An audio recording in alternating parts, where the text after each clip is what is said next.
Welcome to Life Stories. Family, love, and sacrifice. These are the things we hold dear. But what happens when those we trust the most betray us? Today's story is about Emily, a devoted daughter who spent years supporting her parents, only to have her sacrifices thrown away for a fleeting dream. As she faces betrayal, loss, and heartbreak, she learns a powerful lesson about self-worth and boundaries. Sometimes, the hardest choice is choosing yourself. Stay tuned as we dive into this emotional journey.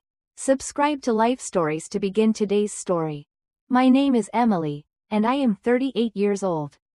If you had asked me a few years ago what I believed in most, I would have told you that family comes first, that love, responsibility, and sacrifice are the foundations of what it means to truly care for the people who raised you.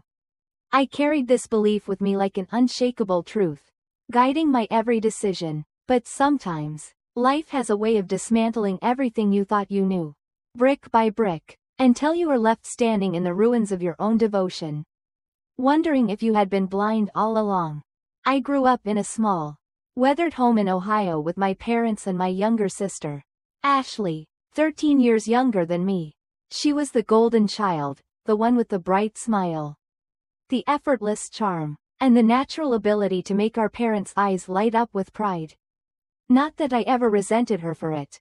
I was older, more serious, the dependable one. From a young age, I understood what it meant to be responsible, to shoulder burdens without complaint.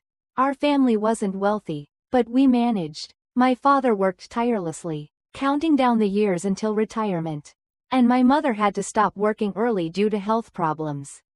When I finished college and secured a stable job, it felt natural to help out.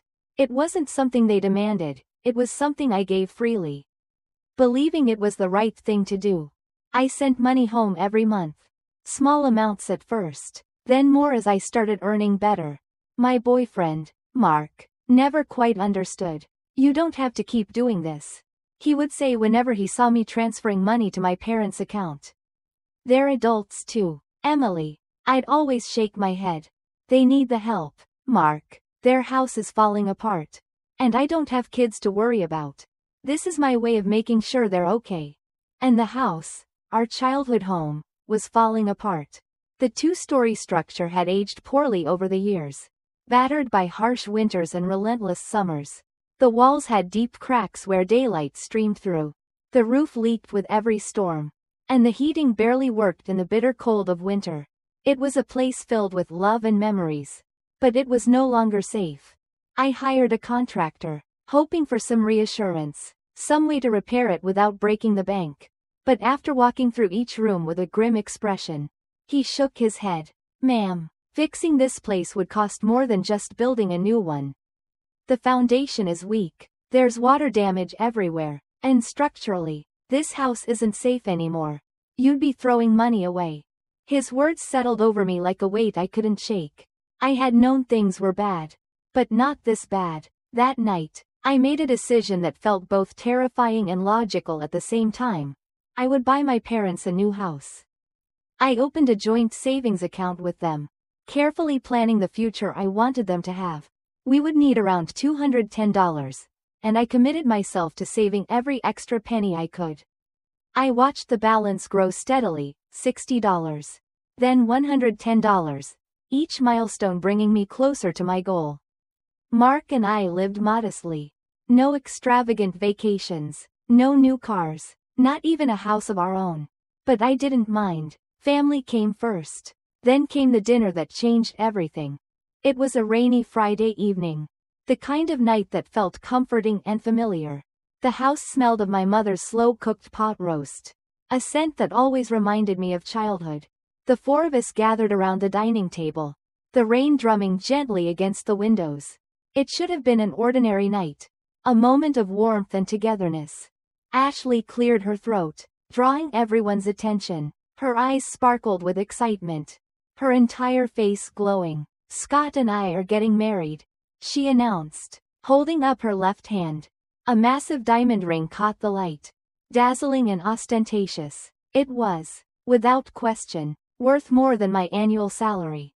Mom gasped, jumping from her seat to embrace her. Dad grinned, his chest swelling with pride. And me? I sat there, staring at that ring, feeling something inside me shift. It wasn't jealousy, not in the way Ashley would later accuse me of. It was something deeper, something heavier, a realization that I had been carrying a weight that no one else had even thought to pick up.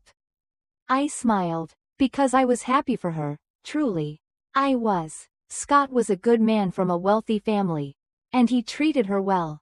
They seemed perfect together. But then Ashley said something that changed everything.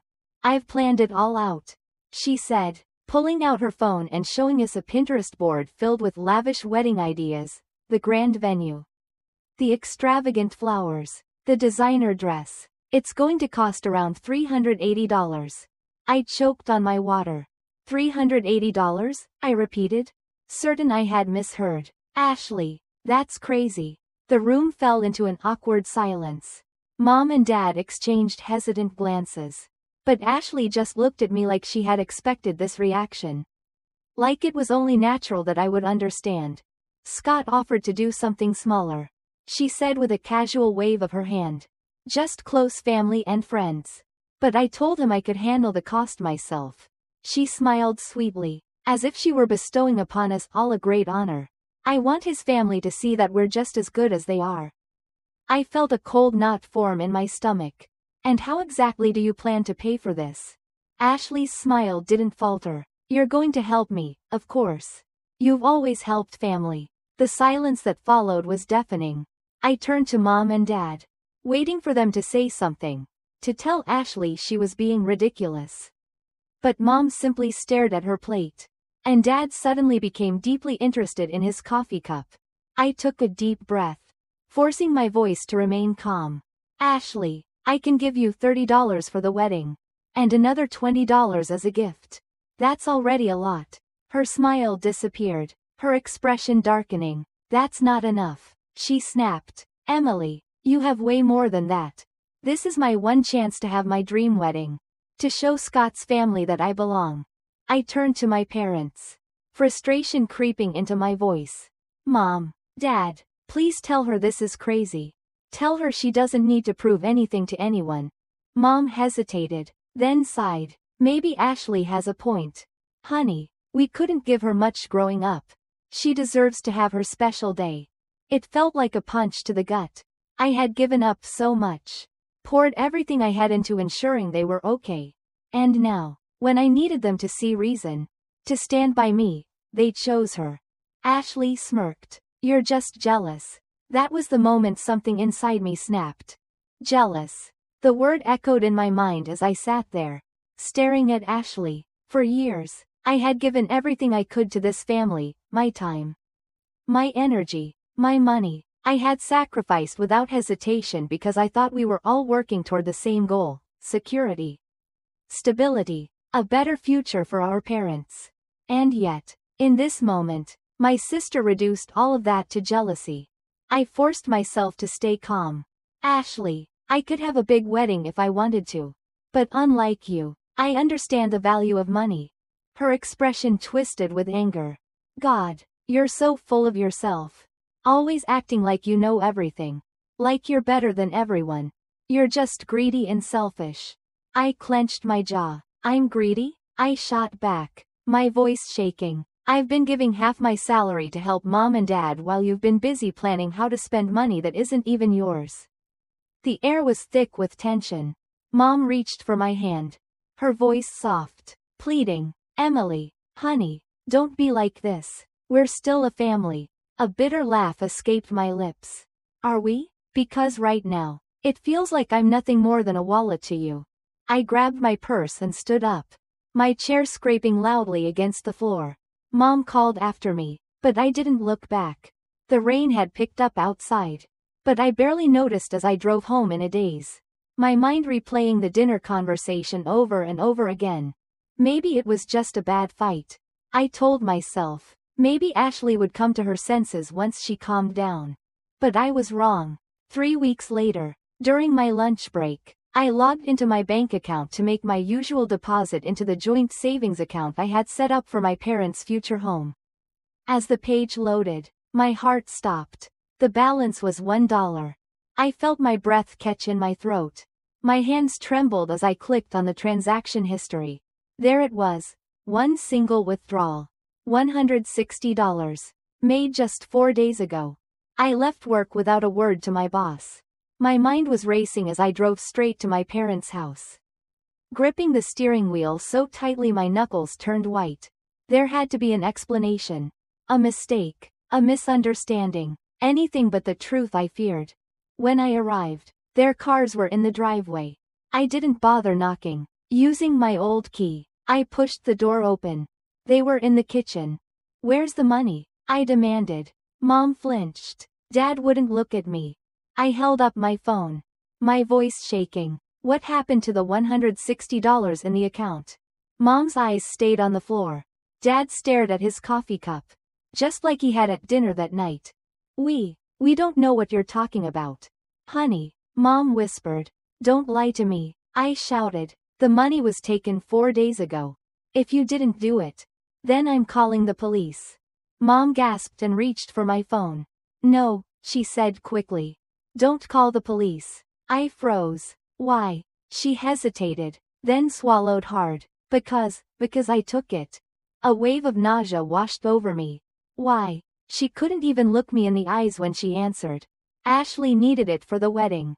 A hollow, broken laugh slipped past my lips. You gave it to her?" Mom's voice was barely above a whisper. "She's marrying into a good family.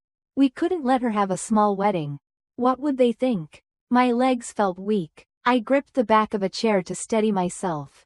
"What would they think?" I repeated, stunned. "Mom, that money wasn't for her wedding. It was for your house. Your future. Do you even hear yourself?" Mom reached out as if to comfort me. "It's going to be fine.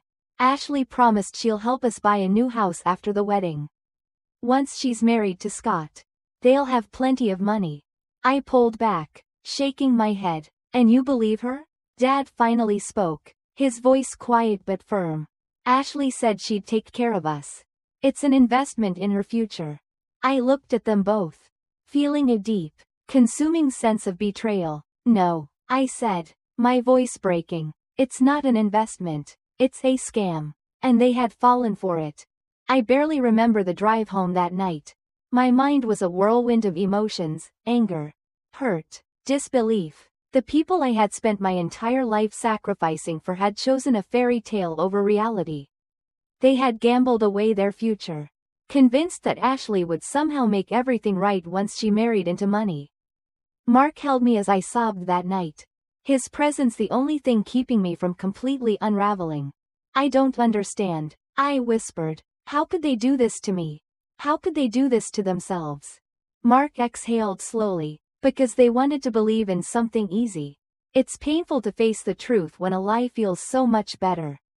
The next morning, I did what I should have done a long time ago. I closed the joint savings account and opened a new one in my name only. Then, I called Ashley. She answered after the 5th ring. Her voice annoyingly cheerful. "Oh, hey, Emily, I was just looking at wedding venues. There's this amazing." "Cut the crap, Ashley." My voice was cold. "I know what you did." A pause. Then, her tone shifted, losing its sweetness. "If Mom and Dad gave me the money, that's their decision. You're not in charge of them." I clenched my jaw. "Give it back." She laughed. "Or what? You'll call the police?" "Go ahead. Mom withdrew it legally, so there's nothing you can do." I took a shaky breath. "Do you even hear yourself? Do you even care what you've done?" Ashley sighed dramatically. "Honestly, Emily, you should be happy for me. This is my dream wedding." I felt something inside me snap. "Your dream wedding?" I spat. "What about Mom and Dad's dream of having a safe home? Do they even matter to you?" "Oh, please," she scoffed. "They'll be fine. Once I'm married to Scott, I'll buy them whatever they need. His family has connections. We can probably get them a house for way less than market value." I let out a bitter laugh. "You really believe that, don't you? That marrying into money will magically fix all your problems?" Silence. I pressed on. "What did you tell Scott about where this money came from?" More silence. I felt a sick sense of satisfaction. He doesn't know, does he? Ashley's voice turned sharp. Don't come to the wedding. I don't want you there anyway. You'd probably just try to ruin it with your jealousy and your "I'm better than everyone" attitude. I didn't react. I just shook my head. Exhausted. You know what the difference is between us, Ashley? I don't need a $380 wedding to prove my worth. She scoffed. Whatever. I have a meeting with the florist. Don't call me again. Then she hung up. I sat there for a long time, staring at my phone. My mind kept going back to all the times I had defended Ashley to Mark. To all the times I had made excuses for her. Maybe Mark had been right all along. A week before Ashley's wedding, I received an unexpected visitor, Scott. He showed up at my office, looking uncomfortable in his expensive suit. I just found out about the money, he said hesitantly. Where it really came from. My heart skipped a beat. My parents' accountant was reviewing our finances, and he noticed some large deposits in Ashley's account. Scott explained. When I asked her about it, she broke down and told me everything. I leaned back in my chair, waiting. I had no idea, he admitted, shaking his head. She told me she had been saving for years. I offered to have a smaller wedding, but she insisted she could afford it.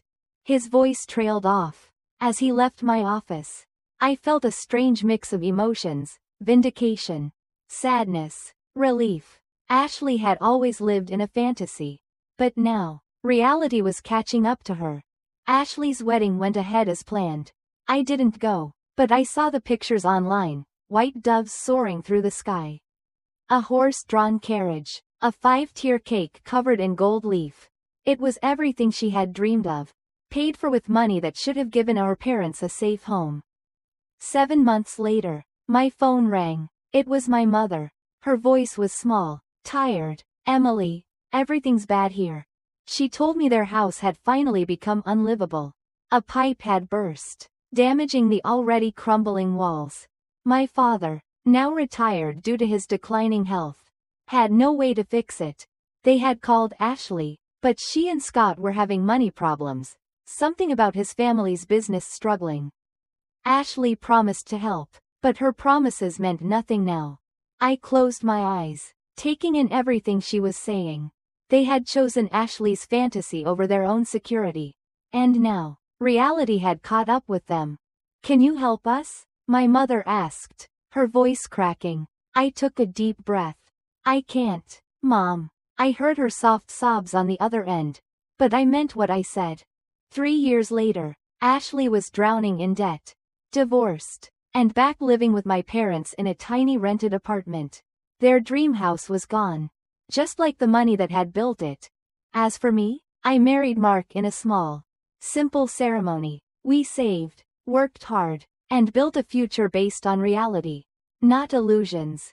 Because love, responsibility, and sacrifice mean nothing if they are only one-sided. Subscribe to Life Stories for more real-life lessons and heartfelt narratives.